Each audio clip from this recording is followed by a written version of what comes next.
नमस्कार साथियों, पिछले कुछ दिनों से एक नाम काफ़ी ट्रेंड में है, कॉकरोच जनता पार्टी यानी सीजेपी। महज कुछ ही दिनों में इस इंटरनेट वाली पार्टी से 1.5 करोड़ से ज़्यादा युवा जुड़ चुके हैं। इसके हेडक्वार्टर का पता है जहां वाईफाई मिल जाए और इसकी योग्यता है परम बेरोजगार और क्रॉनिकली ऑनलाइन होना। लेकिन रुकिए, यह सिर्फ एक मजाक नहीं है। इस फनी नाम के पीछे छिपी है देश के युवाओं की एक बहुत बड़ी नाराजगी।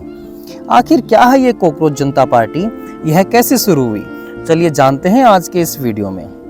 बात शुरू होती है मई 2026 के बीच में। सुप्रीम कोर्ट में एक सुनवाई के दौरान चीफ जस्टिस सूर्यकांत ने बेरोजगार युवाओं को कॉकरोच और समाज का परजीवी यानी पैरासाइट कह दिया। लेकिन इंटरनेट की जनता, खासकर रील्स और मीम्स बनाने वाले युवाओं को यह बात चुभ गई। तभी एंट्री होती है 30 साल के अभिजीत दीपके की, जो डिजिटल स्ट्रेटेजिस्ट है। उन्होंने कहा, हाँ हम कॉकरोच हैं, क्योंकि कॉकरोच वो जीव है जो परमाणु धमाके में भी नहीं मरता है। हम वो बेरोजगार युवा हैं जो हर सिस्टम की मार झेलकर भी जिंदा हैं। और इसी सोच के साथ 16 मई को जन्म हुआ कॉकरोच जनता पार्टी का। अब आप सोच रहे होंगे कि ये तो बस एक मीम पेज है जो 2 दिन में खत्म हो जाएगा। लेकिन सीजेपी ने जो अपना 5 पॉइंट मैनिफेस्टो यानी घोषणा पत्र जारी किया है, उसने देश के बड़े बड़े नेताओं को सोचने पर मजबूर कर दिया है। मजे मजे में इन्होंने देश की दुखती रग पर हाथ रख दिया। आइए देखते हैं इनके 5 मुख्य वादे। फर्स्ट, जजों की रिटायरमेंट के बाद उनके मजे बंद, यानी किसी भी चीफ जस्टिस या जज को रिटायर होने के तुरंत बाद राज्यसभा सीट या सरकारी पद नहीं मिलेगा। सेकंड, दल बदलू नेताओं पर बैन, अर्थात जो नेता चुनाव जीतने के बाद अपनी पार्टी बदलते हैं उन पर 20 साल का इलेक्शन बैन लगना चाहिए। थर्ड, संसद में महिलाओं को 50% जगह, यानी बिना सीट बढ़ाए आधी आबादी को सिर्फ 50% रिजर्वेशन मिलेगा। फोर्थ, अगर कोई वैध वोट डिलीट किया जाएगा तो मुख्य चुनाव आयुक्त को UAPA यानी अनलॉफुल एक्टिविटीज प्रिवेंशन एक्ट में गिरफ्तार किया जाएगा, क्योंकि किसी के वोटिंग अधिकार का छीनना आतंकवाद से कम नहीं। फिफ्थ एंड लास्ट, गोदी मीडिया पर लगाम, अर्थात नफरत और फेक न्यूज फैलाने वाले न्यूज चैनल्स पर सख्त एक्शन लिया जाएगा। देखा आपने, नाम भले ही कॉकरोच पार्टी है, लेकिन मुद्दे बिल्कुल सीधे और गंभीर।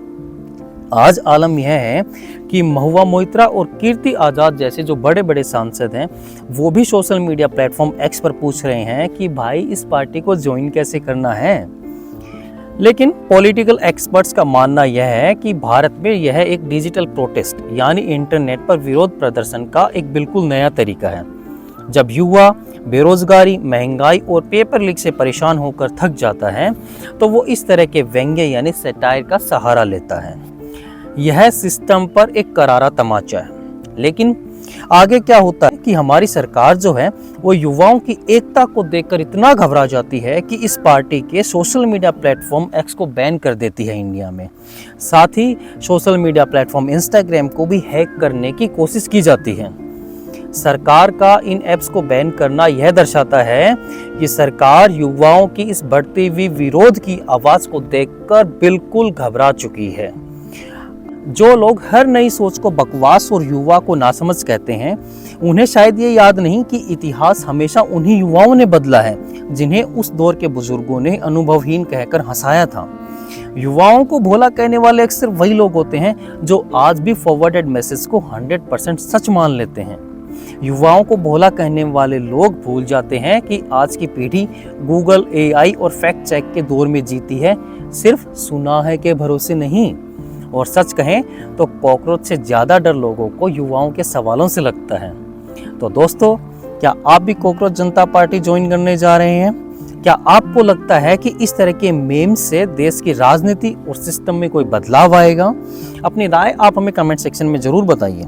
और अगर यह वीडियो अच्छा लगा हो तो इसे अपने उन दोस्तों के साथ ज़रूर शेयर करें जो क्रॉनिकली ऑनलाइन रहते हैं। वीडियो को लाइक करें और चैनल को सब्सक्राइब करना न भूलें। मिलते हैं जल्दी अगले वीडियो में। धन्यवाद।